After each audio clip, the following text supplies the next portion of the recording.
Uy, kala ko nagre-renovate ng simbahan. Boses pala niya yun. Pakinggan nyo, ah. Dito na sineryoso ng pare ang claim niya.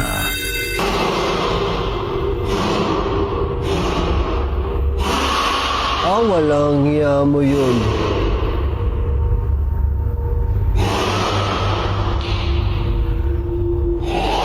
Yung isa, bakit hindi ba't di gumagala yung isa nasa likod? Natutulog?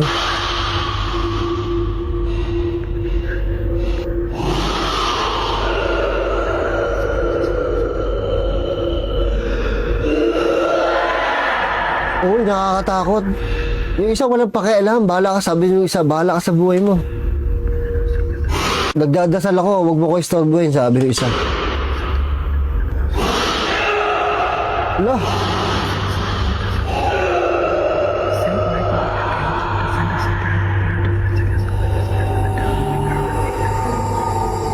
Ayan na, ayan na, ayan na.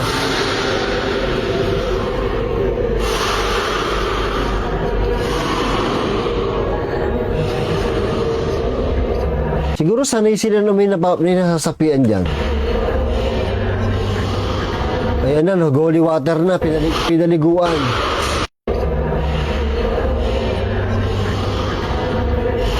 Noy.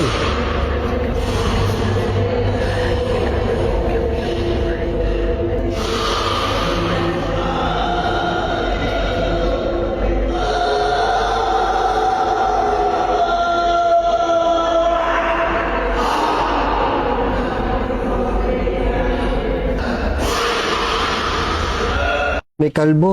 Ba't may kalbo?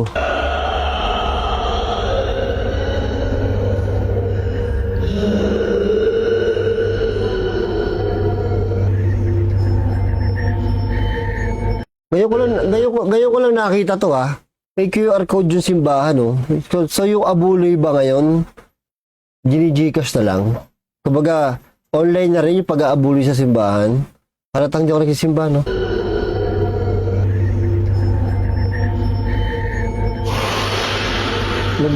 Pero bakit ganun? Parang wala lang pakialam yung mga tao.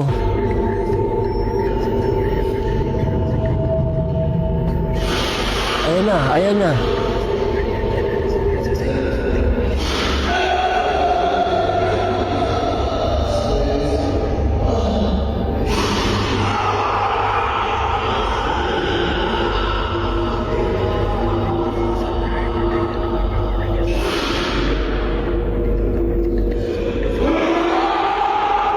Uy, gago.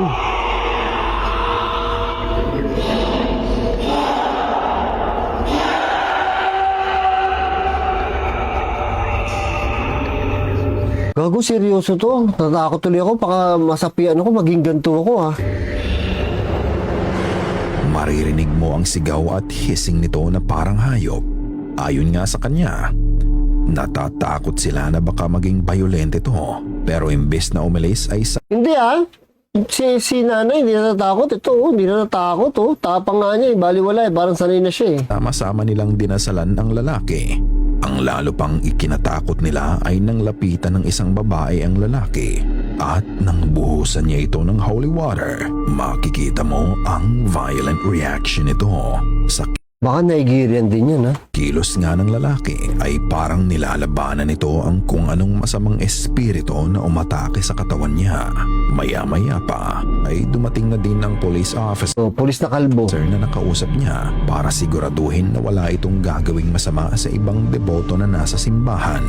Ngunit kahit ganoon, patuloy pa din ang pagdadasal nila para sa kanya.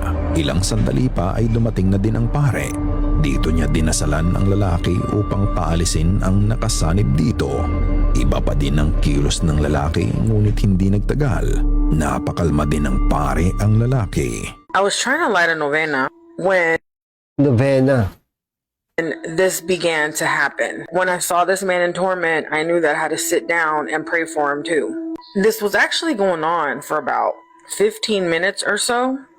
So I ended up leaving to go to the office so that they can get the priest to come. So I ended up going into the school and the officer was right there. And I walked up to them and I told them, I said, there's a man that needs help. He's demon possessed. At least that's what it looks like to me. And I don't think they believed me either until I showed them The the footage. footage. So back I went and continued to pray, and literally like moments later, the officer came and then the priest showed up. Unfortunately, hindi na natin alam kung ano ang sumunod na nangyari sa lalaki, kung ginawan pa ba ng succeeding exorcism rite ito. Dahil nang kumalma na ang lalaki ay umalis na din si Sandy sa simbahan. Pero ano sa tingin nyo? Is this an actual demonic possession na nasaksihan niya? Ikaw na ang humusga. Sobrang nakakatakot yung growl ng lalaki. Taka yung gumagano'n-ganon siya. Parang siyang Incredible Hulk. Ang duda ko, eto si nanay, wala siyang dito. Wala siyang reaction. Parang alam na niya yung nangyayari. Parang sarili siya dun sa nangyayari. Kasi hindi kaya baliw. Pero hindi naman eh. Kasi kung baliw to, pati yung pare no? Lumapit na yung pare para lagyan ng holy water. Kasi hindi naman ginagawa sa baliw yun. So, dito ako duda eh. Parang sanay na sila na nakakita ng ganito, Creepy ng ganito, pag nasapian. Lalo pag yung mag-isa ka lang, sasapian ka. Patay ka dyan. Wala kang tatawagin. Kawawa.